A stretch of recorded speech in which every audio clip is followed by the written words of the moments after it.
Welcome to Politics Done Right. I am your host, Egberto Willies. This is a progressive program that will take the mystery out of politics. This is the program that will encourage you to make sure government becomes we the people. Whether you are liberal, progressive, conservative, or otherwise, you get to air your point of view. We are an independent media outlet that, unlike mainstream media beholden to corporations, we only owe allegiance to you. Remember, you can also send me a tweet at EGBERTOWILLIES. That is at Egberto Willies. Let us engage. It is Politics Done Right.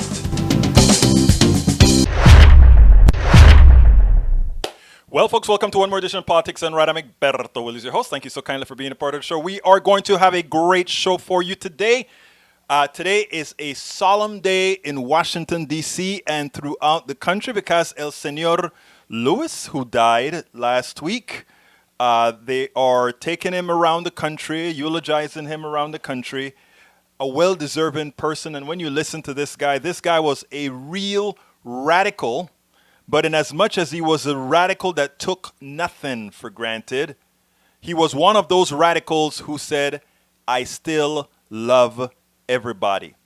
And that is the model I would like to follow myself. That is the model we should want to follow. Not to look at the people who we disagree with, not to look at the people who have done us great harm, and just simply wanting to do exactly what they have done to us. It's not about turning the other cheek. It's about when do we stop to move forward? Can we think about who comes after us? Who comes after us sometimes means that at that point, we make a change, we make a difference, we go ahead and say, you know what? For the betterment of humanity, for the betterment of who we are, to make a better society. Just maybe. I won't turn the other cheek. I won't forget. I won't even necessarily forgive. But to move forward, I know that what I must do is to move forward. And I think if there's one thing I can say I would have learned from what I've seen of Mr. Lewis, that is what we can take. In other words, it's not giving up who you are. It's not just forgiven for forgiven's sake. It is not giving the other person a pass, but it is actually saying, if I want to move forward, somebody has got to bend. And you know what? For society, I don't mind being the one bending. And that comes with maturity. That comes with adulthood. That comes with selflessness. That comes with saying, I don't have to win if everybody else around me is winning. That's our message of the day. Our program today, we have a serious well, all our programs are serious, but this is a program I want you guys, first of all, if you're just joining us, please, folks, share right away on your walls. I ask you so kindly. Share. That is how we can get this message across. One of the things we have is that people don't know this stuff because a lot of the mainstream media has no interest in covering it. And the plutocracy, the oligarchy, the wealthy, those folks in control of the country, they have no desire, they have no reason to make sure that you have más en el cráneo, have more in your brain. They don't need you to have that. They don't want you to be smart. And the reason they don't want you to be smart, they don't want you to have that is simple. Because a smart citizen, and I shouldn't say smart, we are all smart, but an informed citizen is a dangerous citizen for those who would cause harm. Don't ever forget that. Mostly everybody that you see, that you know, including those folks that you think, oh, these folks are crazy, oh my God, they're not. Respect, and actually my book, I've completed my book last night. I'm doing the review right now, and my book is about talking to people on the right wing. 100 and something pages. And here's the deal. They want you to be dumb they want you to be fighting. Because if you're fighting, you're not enlightening yourself, you're not getting strong, you're just trying to be right.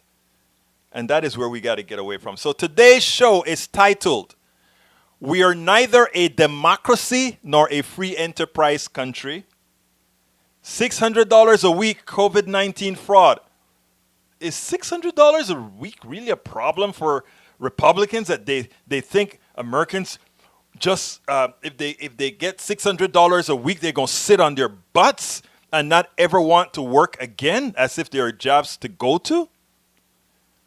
We got to realize we're being played. Subtitle, Until We Realize That We Have Never Been a Democracy or a Free Enterprise System. The system will continue to play us all as puppets. I don't know about you, but I hate being called a puppet. I hate being anyone considering me something or somewhat of a puppet, and I'm pretty sure you don't as well. But anyhow, so that's subtitled. Democracy is something one has to demand from those who have usurped it. America is great at marketing. Every American believes they live in a democracy. Some call it just a democracy. Some call it a Republican democracy because it is really a representative democracy. But people just say, "Oh, America, we are free." That's what they think, but it's not true. They believe capitalism is synonymous to democracy and free enterprise. Why? Why?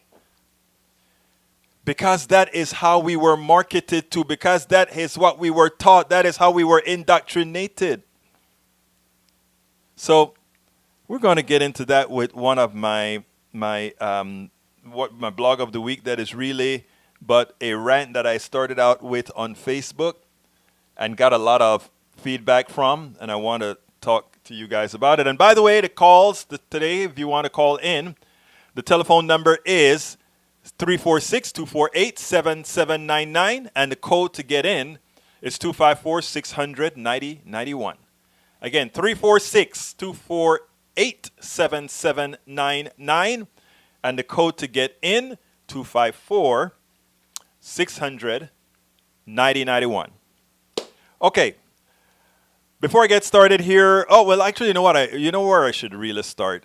Where I should really start is something that should upset every humane person on the planet. Yesterday, I was just going through Twitter, and this stuff just popped up from a newspaper on this senator. Senator Tom Cotton. Anybody ever heard of Tom Cotton?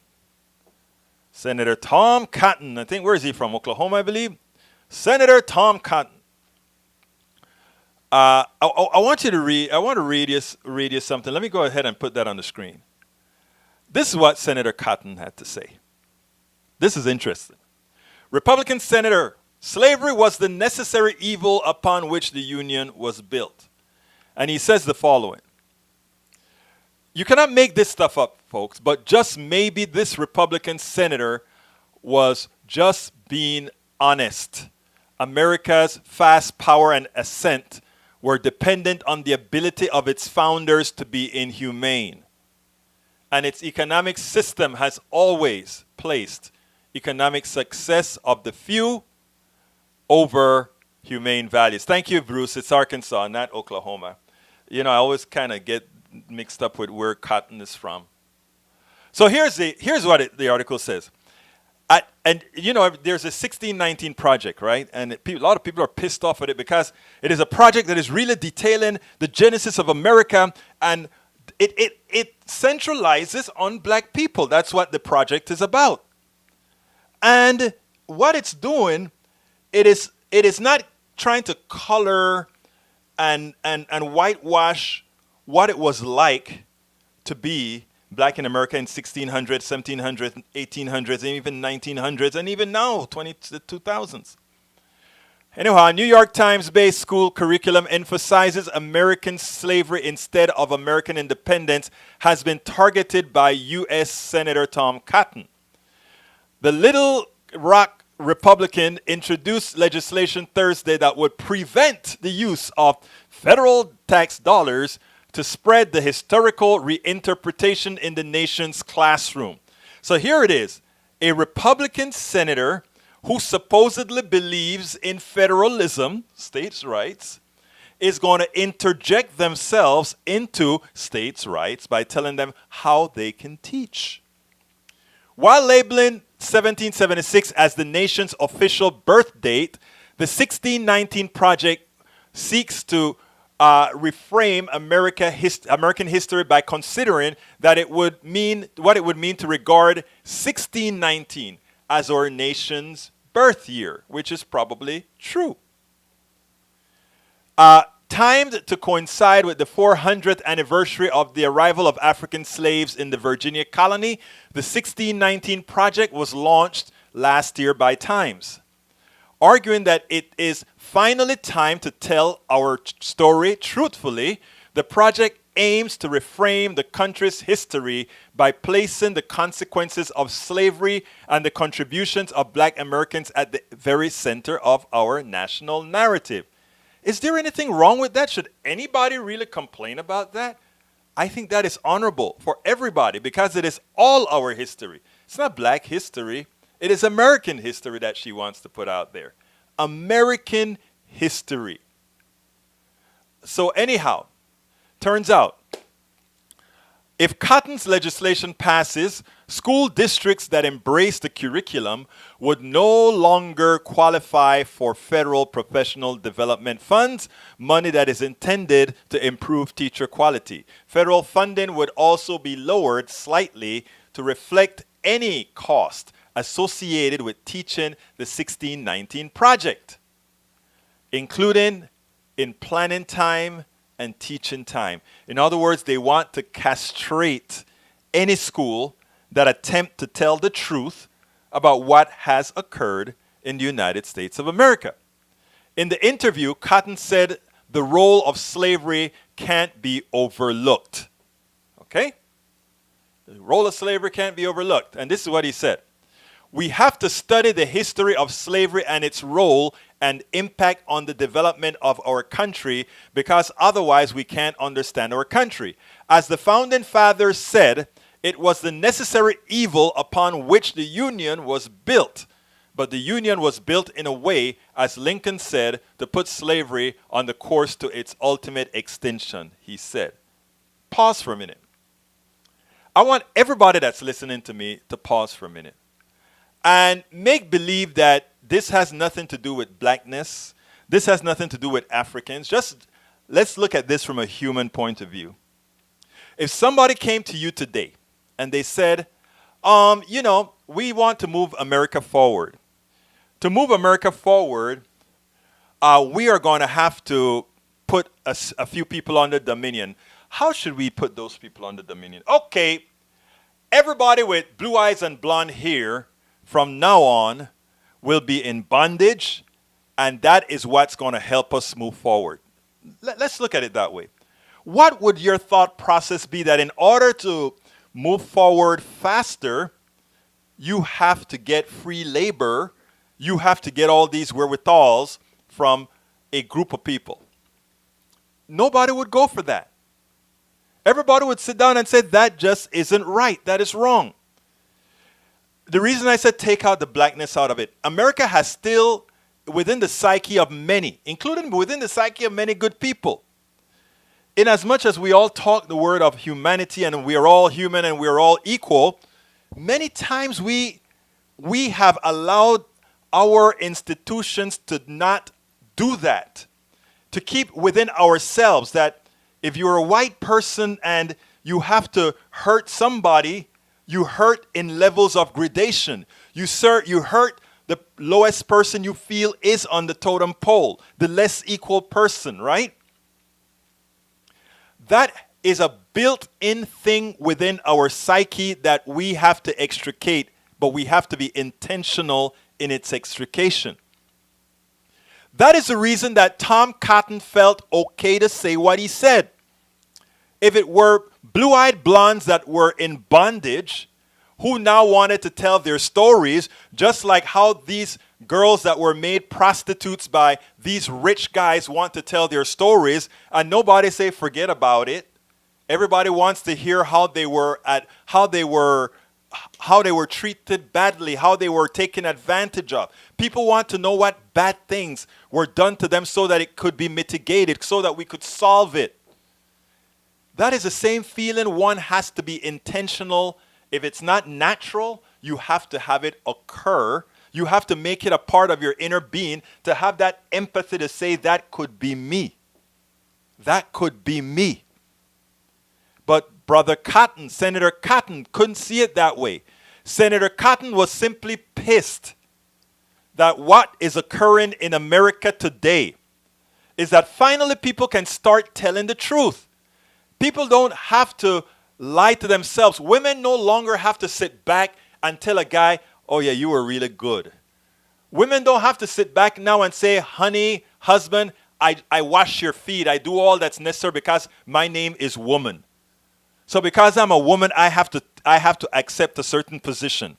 No longer is that necessary. And of course, what that means when I say a woman doesn't have to appease a man anymore, a black person, a Latino person, an indigenous person, a native, no longer has to say, I don't want to upset the majority population, so I'm going to keep my mouth shut. That is not necessary anymore.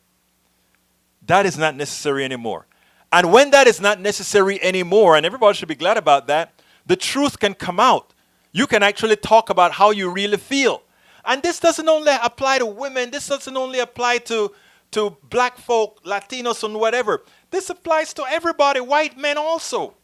There are different sects in these countries that has always been aggrieved. That's why I use the term, when we unite the ghettos, the barrios, and Appalachia, because all folks in this country have been played. They've been played, and they've been played by using others as well. They've been played by saying, I will teach you how to hate, so that if I teach you how to hate that other guy, you don't see the real pain that I am inflicting on you. And that is what we have to recover from. That is what I wanted to bring up when it comes to Brother Cotton, because I wanted to reflect this on those who are listening as well. I wanted to tell those who are listening as well that it is so necessary, right, for us to not only seek or point out when folks are wrong, but also look within ourselves. Hola, Dimitri OG. Looked within ourselves, because many times, and I'm putting this in my book, it comes out, I'm debugging it now. I think I'm up to like 113 pages. It's probably going to be 115, 125 pages or so. But the thing that I'm trying to get across is a certain type of humility, a certain type of, what is the word that I want to use? I want to point out to people that we have to change from within. And it's everybody. It's everybody. But anyway, let's go ahead and get to my first video of the day, El Señor Ali Velci, because we're going to first talk about what's happening to democracy. So let's go ahead and, Ali Velci, take it away. This piece by Ali Velci, what I did is I took out a whole lot of the spaces, and I also cut a few superfluous parts out, but it's a very important piece that you need to listen to, because what it shows here is where we're heading to. But most importantly, this is something that we need others to see. We need to inoculate people against what is actually occurring. Take a moment. Process this. This is the United States of America. Did you know that? Sounds like a silly question, but I mean it, because little by little, over the last 3.5 years, this country has changed. Have you noticed that it's not the same America we once knew? Well, if you haven't, that's part of the point. That's how democracy starts to slip into authoritarianism. It doesn't happen all at once. But at some point, you start to look around you and you realize that the values of the country that you know and love have been replaced with more sinister ideals by the people in charge. And you realize that those sinister sinister ideals are designed to keep those in power in power. It's not about you or us, it's about them. And anything that goes against those sinister ideals, no matter how central they are to the founding of this country, gets tossed aside. Rules fail, norms change, institutions begin to crumble. This isn't some futuristic dystopian novel about America. This is America in 2020. America is in crisis. Our democracy is under attack. The historic social unrest, the recession, the ever-raging pandemic, now bringing those sinister ideals into sharper relief than we ever could have imagined. The Constitution of the United States protects the freedom of free speech and assembly and protest. Not in Portland, Oregon tonight. Armed federal agents are patrolling the streets of Portland. Federal forces wearing camouflage and military gear as if they were at war, using tear gas on demonstrators. According to a lawsuit filed by Oregon's Attorney General last week, federal agents, quote, have been using unmarked vehicles to drive around downtown Portland, detain protesters, and place them into the officers' unmarked vehicles. And breaking just now, a federal judge has denied a request by the Oregon Attorney General's office for an order that would have required federal law enforcement officers in Portland to identify themselves when making arrests and would place limits on the detention and arrest of protesters. It's one of several lawsuits challenging the Trump administration's deployment of federal officers, but the deployment itself is only part of the problem. Since when do we tear gas peaceful protesters in America or shove them into vans? It's not just the actions, it's the justification for them. Listen to how the President of the United States describes the situation in Portland. Let us go in, we'll clean it up. We'll clean it up. Now, in Portland, we had to do it because they're anarchists. That's a level that people haven't seen, but they're anarchists. And they were going wild for 51 days. All right, let's be clear. At no point has Portland seen anarchists. The city's not going wild. And for that matter, no city that has seen protests for racial and social justice since the death of George Floyd has devolved into any of the anarchy that Trump talks about. Cities are not burning. No one is coming for the suburbs. Homeland Security official Ken Cuccinelli called out Portland protesters for having gas masks and shields, claiming that protesters were preparing for violence. The protesters in Portland are protecting themselves from agents of the government of the United States, a government not allowed to use tear gas on its enemies and adversaries, but who used tear gas on them. When I covered the protests in Minneapolis, I had a gas mask and a hardened helmet and a bulletproof vest, not to protect myself from anarchists, but to protect myself from authorities. I was caught in the middle of 4 different tear gas deployments. So were many of my colleagues covering protests across the country. The Constitution protects free speech, and yet our government appears to be criminalizing it. These protesters are, in the words of the First Amendment, quote, petitioning their government for the redress of grievance, or, as we say today, fighting injustice. They're doing it without the tools of power, without tear gas and rubber bullets. They have their hands, and sometimes they link arms to protect each other. And yet they are demonized by those in power.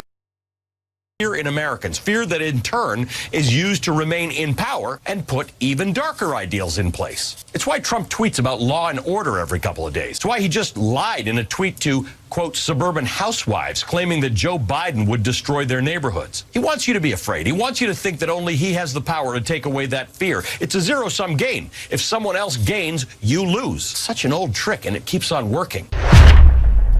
It's an old trick, and it keeps on working. I wanted you to see this. This is a very important piece that Ali Velshi just did. It puts a whole lot of what's going on into context on our path to fascism, and how, in as much as we should not have another term of Donald Trump if everything else is equal, the ability that many fascists have to really frame something, to have you change your mind, because of the things they instill into your mind in sort of a very subliminal method, it actually works sometimes, as Ali Velshi just said at the end. So folks, don't forget, this sort of narrative must be shared so that we can inoculate people from what Donald Trump and his fascists are actually doing to the American democracy.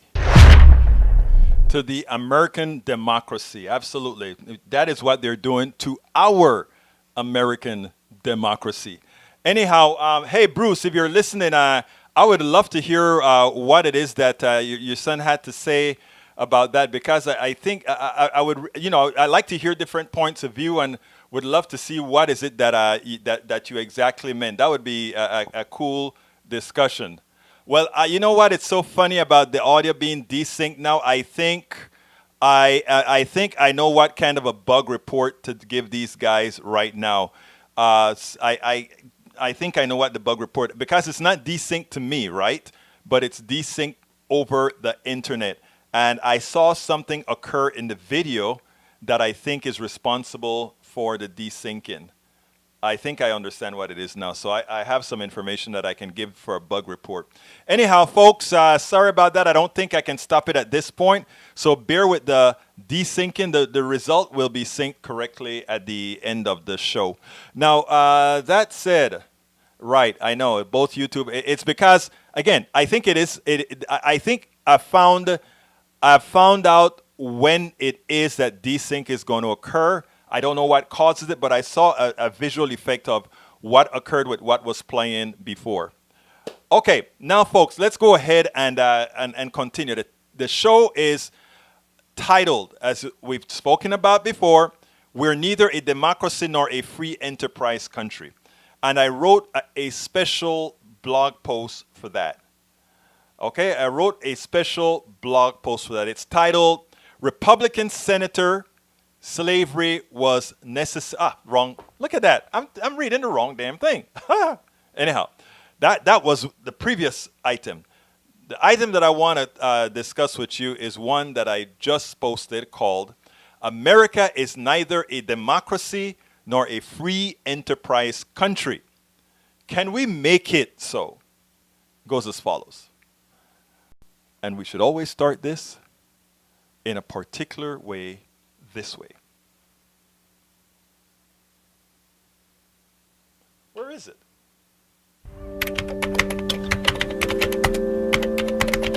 It's time for the weekly blog post.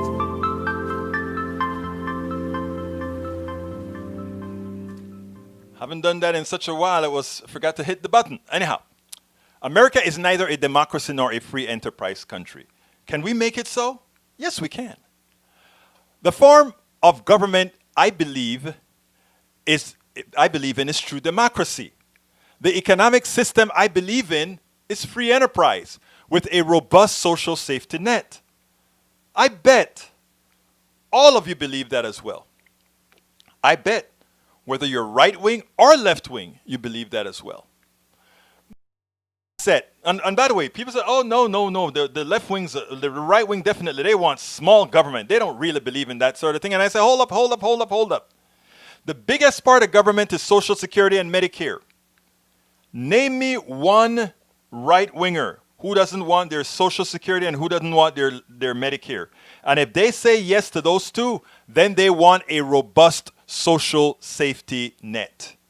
What Republicans have done for a long time is to make it seem like those other programs that they have is a takeaway from these good people for those bad people. And that is how they get or confuse people into thinking they don't want these what do you call them? Entitlements. I don't even know why they call it entitlements. They should call them demands. Anyhow, many get upset when I point out we live in neither a democracy or a free enterprise country, except for what are inalienable rights. In a true democracy, majority should always rule. What do I mean by that? There are two kinds of a democracy. The vote of the majority should never be able to take away your humanity. The majority should never be able to say that, well, you cannot speak freely. The majority should never be able to tell you certain things. We call those things inalienable rights. So there are certain things in our system that does not fall under democracy. The democracy is you and you only. Your right, your inalienable right. But there are other things that we let majority rule. Majority rule how we're going to spend the budget. Majority rule what kind of streets we're going to build. Majority rules anything that does not cause you harm. Majority are a choice when they are a choice.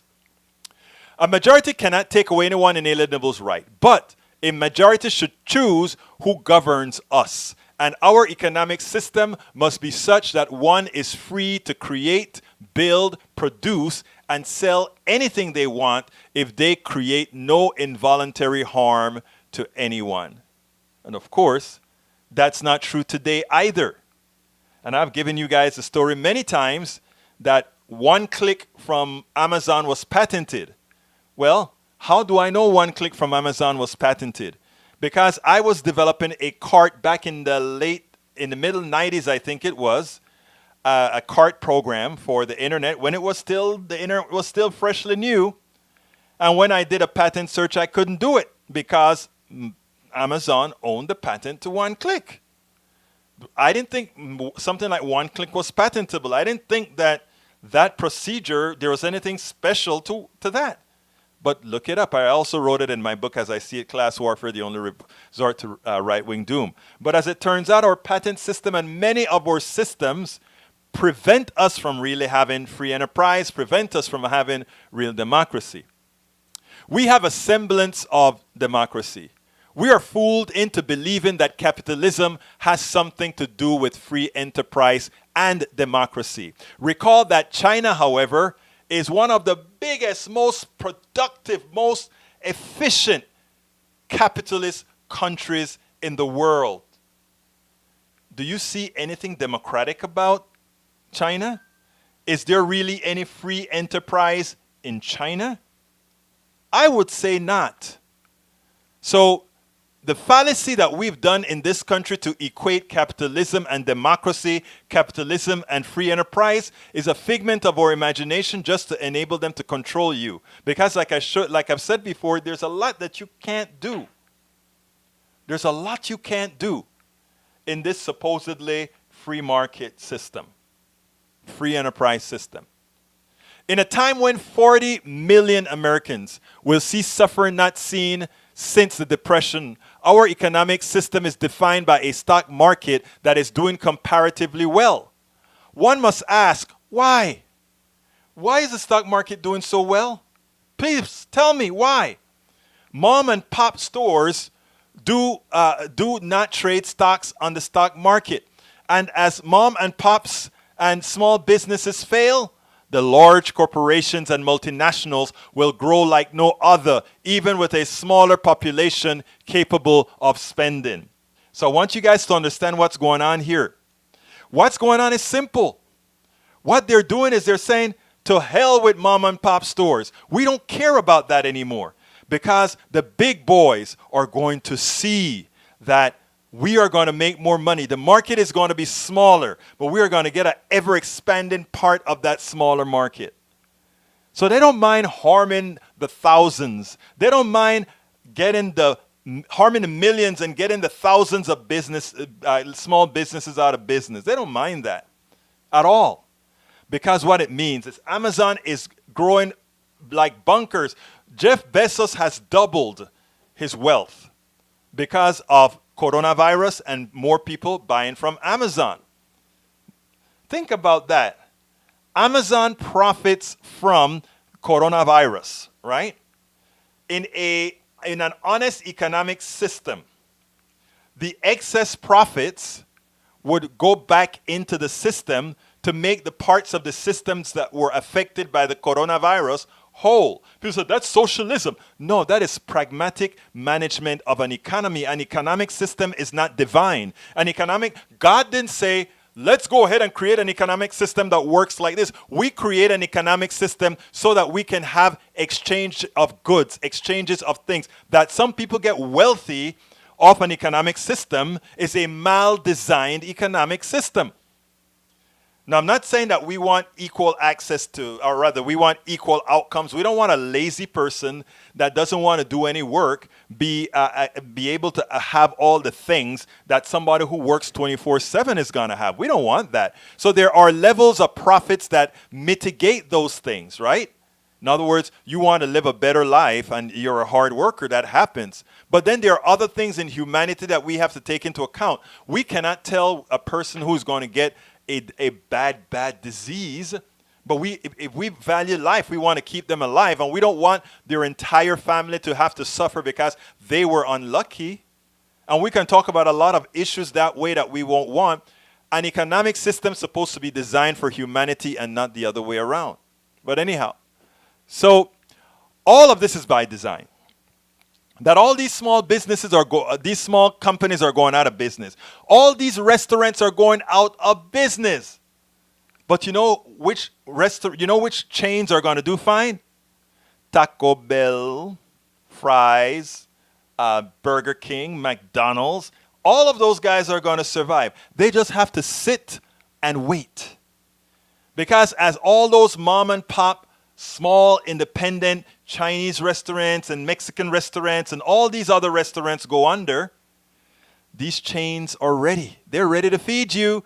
And when the economy open back up again, and when we are all not susceptible to the coronavirus, there will be less of these small places to go to, and we're all going to be going to the TGIF, to the Papas and the Papados and and all these other chain, corporate-driven restaurants.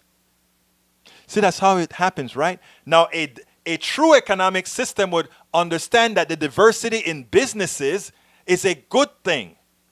And it would say, we will mitigate that. We will hold time. We'll stop time economically until this thing can be mitigated. In other words, we stop time.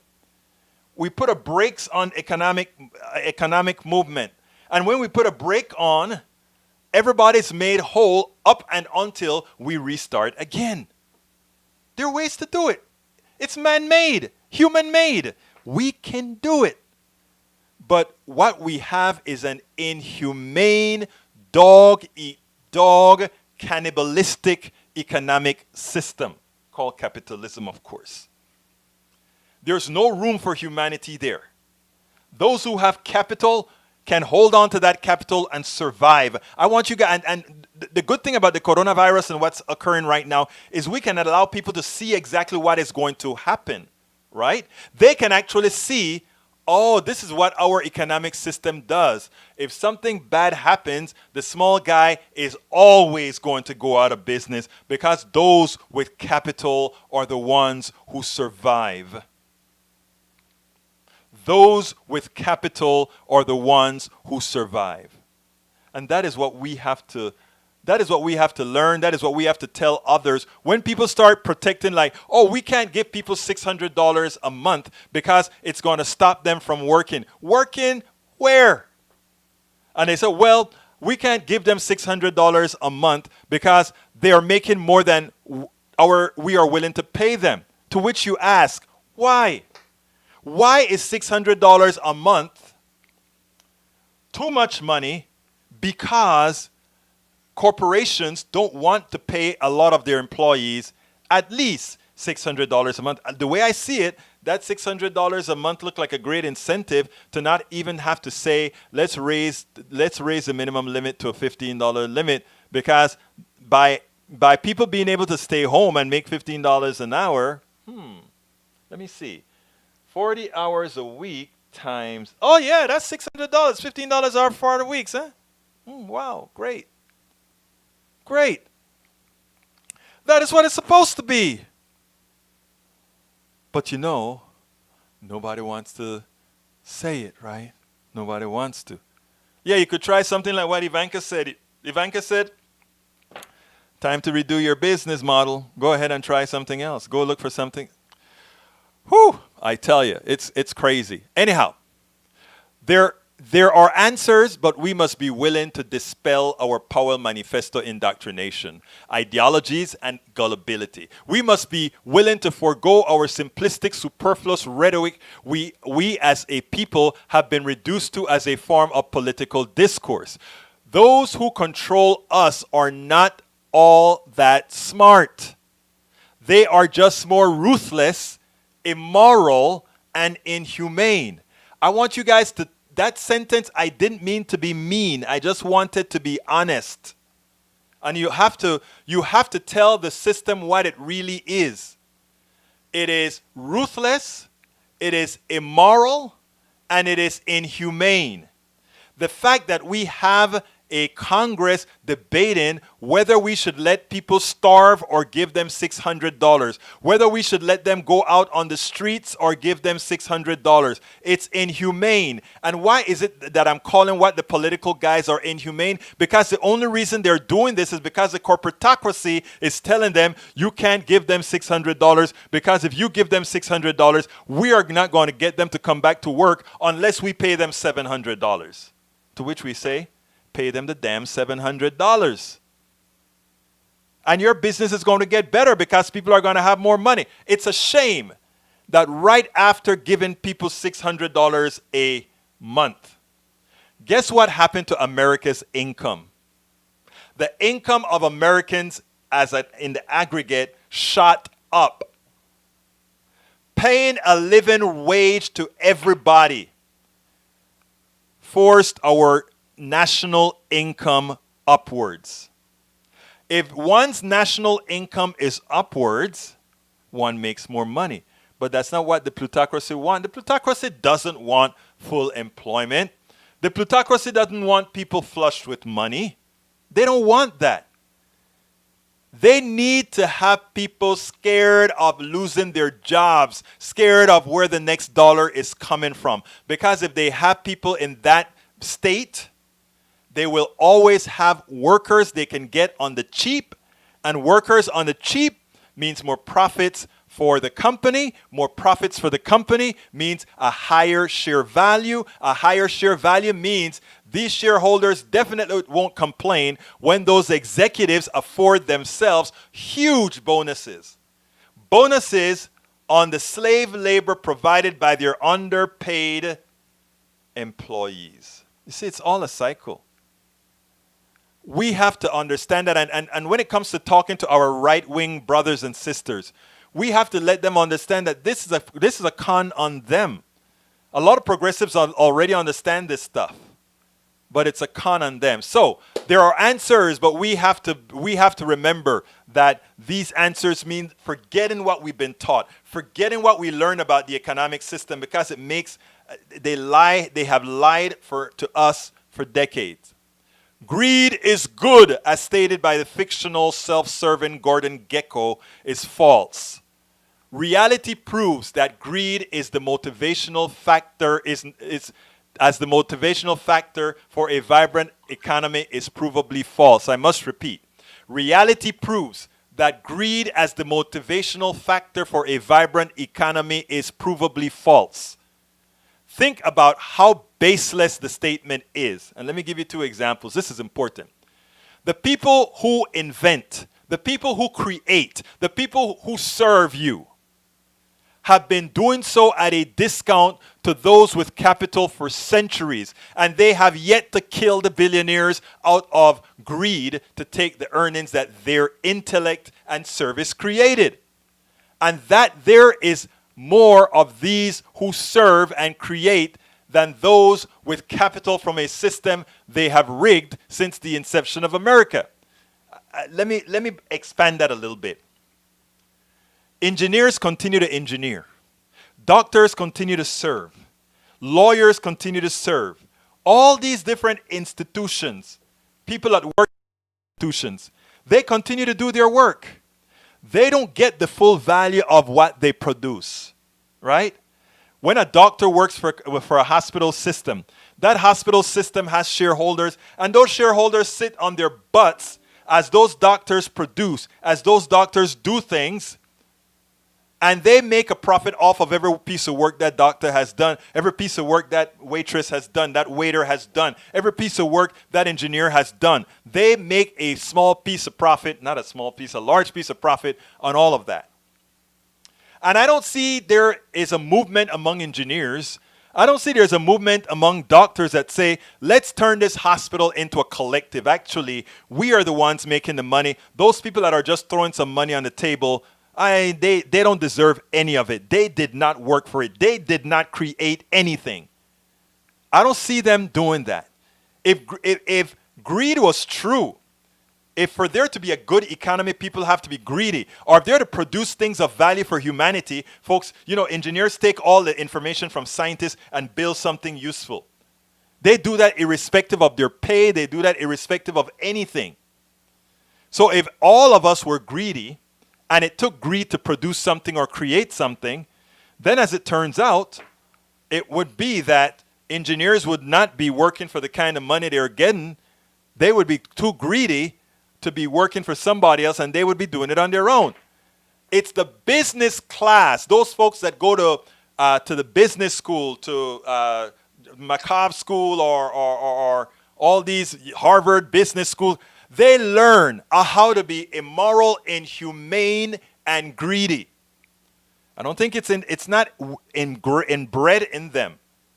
Business schools teach capitalism, which teaches you how to be what again? Ruthless, immoral, and inhumane. That is what business schools teach you. They teach you capitalism. And the definition of capitalism isn't really the most efficient uses of resources. It is how best to win by being immoral, inhumane, and ruthless. Until you get that in your mind, and if you doubt that, corporations, even the part of their, even when they give, you have to understand this. Even when corporations give, it is to maintain their existence. In other words, we give money to look good. A woman the other day told me, Egberto, I used to like you until you went Hollywood. And I started to laugh. I'm like, wait a minute. This is an old-time liberal, right? Oh, I went Hollywood? Wow. I don't think so. I think I'm still a nerd. And not only am I still a nerd, all the stuff I put on the screen is just to do stuff. But I'm still that altruistic son of a gun, idealistic, altruistic son of a gun. Nothing has changed. And then she said, well, I think what she was looking for is a PR, to be my PR person. Because she said, I've been a PR person all of my life, and you need a PR person. That's what she said, right? And this is what my answer to her. I'm always nice and, with the answer. I said, I'm not sure why you're telling me what you're telling me, but, I love constructive criticism. But the day that I need a PR person, you're telling me I need to promote a person that I am not. And the reason I brought that, what this one person told me, the reason I brought that up is we have been taught to only accept things that are marketed to us, not the truth. You go ahead and you put Clorox in a bottle, and you slap on a nice label, and you start to say, this is a bacteria and mold attacker, and all that kind of stuff in a beautiful bottle with a face basin that is clean, and you dilute that Clorox or chlorine with water, and you start to use that. My wife would go and buy those things. Hey, they say this clean the bathroom real good. If there's mold there, it takes it off. And then I would go ahead and get the 25 cents bleach, put it in a bottle full strength, and spray it on some mold. It's gone. The well-marketed thing, nada, niet, very poor. And so I said babe, you have to be careful with marketing. Because if you are not real, eventually, that's where we get America. Where we can get a egoistic buffoon to fool enough people to become president of the United States. That was pure marketing. Pure marketing. There is nothing intrinsic to Donald Trump that should have made him president, that anyone could believe he was possibly competent enough to be president. But that's what corporations do too. That's their business. So even when they give, they're given under the context of let's look good so that when we do bad, people also see that we do good. So the second example is capital/money does not have intellect. If you drop $1 billion on a table, it can create nothing. It needs the human and with intellect to accomplish something. So yes, the billionaire is useless Yet in our economic system, we have given preeminence to capital over people, over humanity. So think about this. A guy somehow has $1 billion, and we give him reverence. The $1 billion that Bill Gates is going to give to those engineers and those scientists that are going to create the virus, the whatever vaccine, if they ever get one vaccine for the thing. Bill Gates is getting all the credit. He's put in the billions. I love Bill Gates. I'm glad that he's using the billions that he did not really earn to do something good with. I'm glad for that. But the people that we are going to need to be really rewarding is, who is it that found out that we could do this with the RNA? Who actually found out we could do this with the DNA? We market in such a manner, and we have been indoctrinated in such a manner that we do not know how to assign worth. When I used to tell folks, my garbage man is worth more than any stockbroker, that is exactly what I meant. We have got to learn how to assign worth. How do you assign worth? It's not Bill Gates that is worthy. It's those people who have the intellect to create the DNA, to find out the parts of that virus that they can attach to, so that they can kill it, or so they can have your immune system absorb it. Though that's where all the kudos belong. But when this is all over, watch this. When this is all over, all the people taking the credit are either the ones providing capital or the ones that claim to have provided governance. And the ones who are really responsible for making it happen, nobody will even know a name. Assigning worth, and that is where we go wrong, right? The reason why we allow ourselves to be taken is that if we don't learn where worth is supposed to be assigned, then we start to accept that Bill Gates is as important as he is, that Donald Trump is as important as he is, that all these people that we look up to are somehow worthy of things that others do.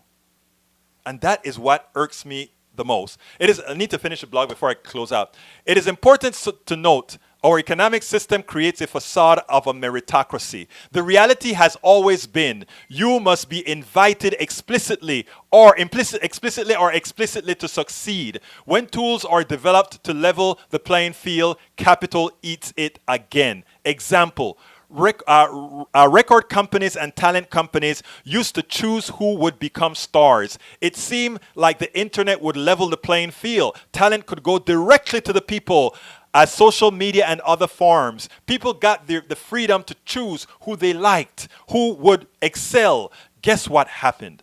The powers found a way to remove the democratization of the internet by controlling its ubiquity and neutral, efficient access. They will have the ability to neuter those who do not play in the form they allow one to exist. So yes, you see all these internet stars.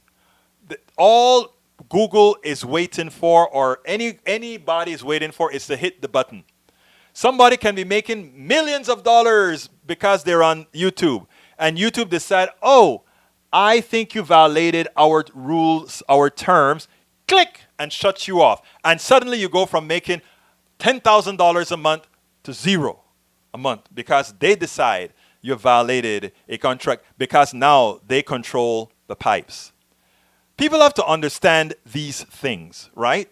When you understand that this is not a free enterprise system, this is a system where you are controlled and where ultimately other people have your life in their hands. And until we get a true democracy that prevents that, we will never get there. But we can. Small window.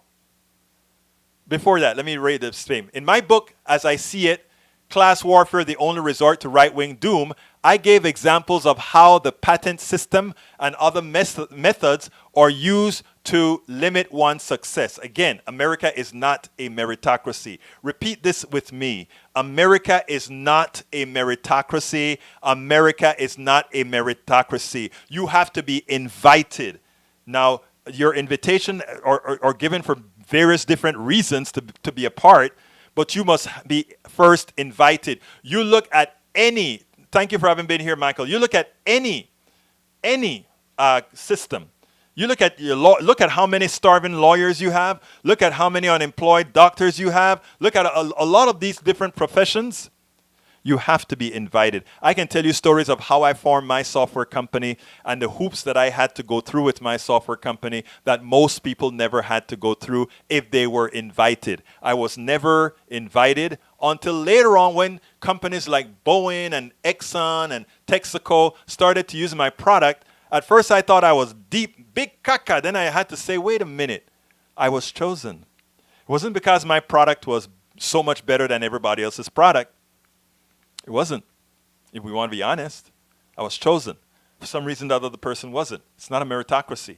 It's not a meritocracy. And until we humble ourselves to realize that if we are successful, we've done it on the backs of many, and we have done it in spite of others that may not been as good or some that may just have been better. And when you humble yourself to that reality, then you can really move forward. We have a small window to save our small companies and mom and pops and to restore the democratic value of the internet. There is not the time for now is not the time for the conservative, liberal, right-wing, progressive debate. The masses are on the same team now. We have to get to everybody. The masses are on the same team. Our biggest obstacle is ensuring people are truthfully informed. The thing is, mathematically, we can inform quickly. Geometric progression works, meaning if I inform 10 people and each of those 10 people inform 10 others, we can reach the entire population quickly. But it's not just the math that is holding us back. Practically, we must get around the indoctrination and all the isms in order for the message to seep in order to empower us all, to empower ourselves. I am positive that we will ultimately create the only survivable society, one that is egalitarian. The only society that can ultimately survive wars and killings and all of that is one that is egalitarian, no other.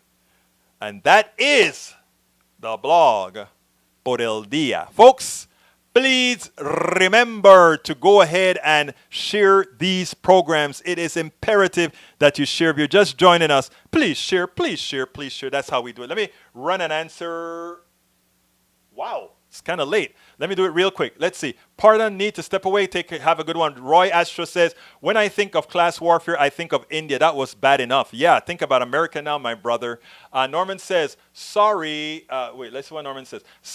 Norman says, survivors. We all need to make sure we all can survive. Rent and mortgage support, medical support, and food support is what many of our fellow citizens need to survive. If you cannot survive, you do not have freedom.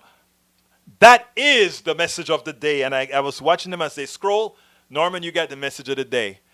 Dimitri OG, I honestly believe that Republicans and Trump want people to get evicted and become homeless so that they have no mailing address. It's not only that, brother Dimitri. Otra cosa también. What they want to do is if you are here's what everybody's talking. We're becoming a renter's economy, right? Where nobody really owns assets. So the idea is we have created a lot of structures to solve that, right? Here are the structures.